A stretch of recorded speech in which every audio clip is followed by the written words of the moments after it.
সমুদ্রের পানি কেন মিষ্টি হলো না? কখনো কি সমুদ্রের এক ফোঁটা পানি ভুল করে মুখে পড়েছে?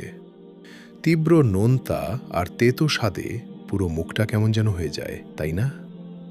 তেষ্টায় বুক ফেটে গেলেও সাগরের এই পানি আমরা এক ফোঁটাও পান করতে পারি না। কখনো কি সমুদ্রের পাড়ে দাঁড়িয়ে গভীরভাবে ভেবে দেখেছেন, আল্লাহ তাআলা পৃথিবীর ৩ ভাগ পানি কেন এমন তীব্র লবণাক্ত করে রাখলেন? কেন এটাকে আমাদের পানের যোগ্য মিষ্টি পানি বানালেন না?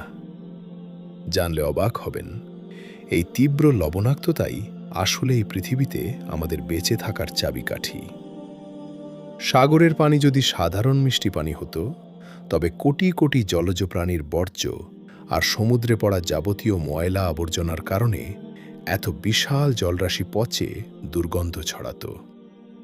পুরো পৃথিবী একটা নরককুণ্ডে পরিণত হতো। কোনো মানুষ বা প্রাণী পৃথিবীতে নিঃশ্বাস নিতে পারত না। সমুদ্রের এই অতি উচ্চ মাত্রার লবণই আসলে পুরো সাগরের পানিকে পচন থেকে বাঁচিয়ে রাখছে, প্রাকৃতিক অ্যান্টিসেপটিক হিসেবে কাজ করছে। সবচেয়ে অবিশ্বাস্য তথ্যটি কি জানেন?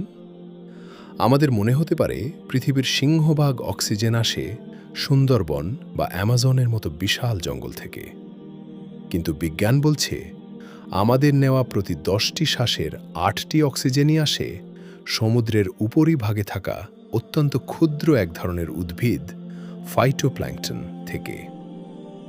সাগরের পানি লবণাক্ত না হলে এই ফাইটোপ্ল্যাঙ্কটনগুলো বাঁচতে পারত না। তারা মারা গেলে সমুদ্রের সব মাছ ও প্রাণী মারা যেত এবং পুরো পৃথিবীর অক্সিজেন সরবরাহ বন্ধ হয়ে আমরা সবাই এক নিমেষে দম আটকে মারা যেতাম। অর্থাৎ সাগরের যে নোনা পানিকে আমরা অপ্রয়োজনীয় ভাবি, তারই কল্যাণে আমরা প্রতিদিন বুক ভরে নিখরচায় অক্সিজেন নিচ্ছি। গল্পটা এখানেই শেষ নয়। দয়াময় রবের ভালোবাসার কারিশমা দেখুন। এই যে সাগরের তেতো নোনা পানি, একেই যখন আমাদের পানের জন্য মিষ্টি পানি বানানোর প্রয়োজন হয়, তখন প্রকৃতিতে চালু হয়ে যায় এক অলৌকিক ওয়াটার ফিল্টার। সূর্যের তাপে সাগরের পানি যখন বাষ্প হয়ে আকাশে ওড়ে, তখন রবের এক অদ্ভুত নিয়মে সব বিষাক্ত লবণ আর ক্ষতিকারক উপাদান নিচে জমা পড়ে থাকে। কেবল খাঁটি, বিশুদ্ধ ও পরিষ্কার পানিটুকুই বাষ্প হয়ে মেঘে পরিণত হয়।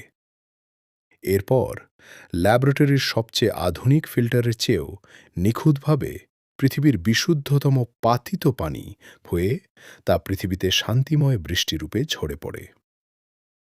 যে পানি লবণের জন্য মুখে দেয়া যায় না, তাকেই আমাদের জন্য মিষ্টি পানি বানিয়ে দিলেন কে?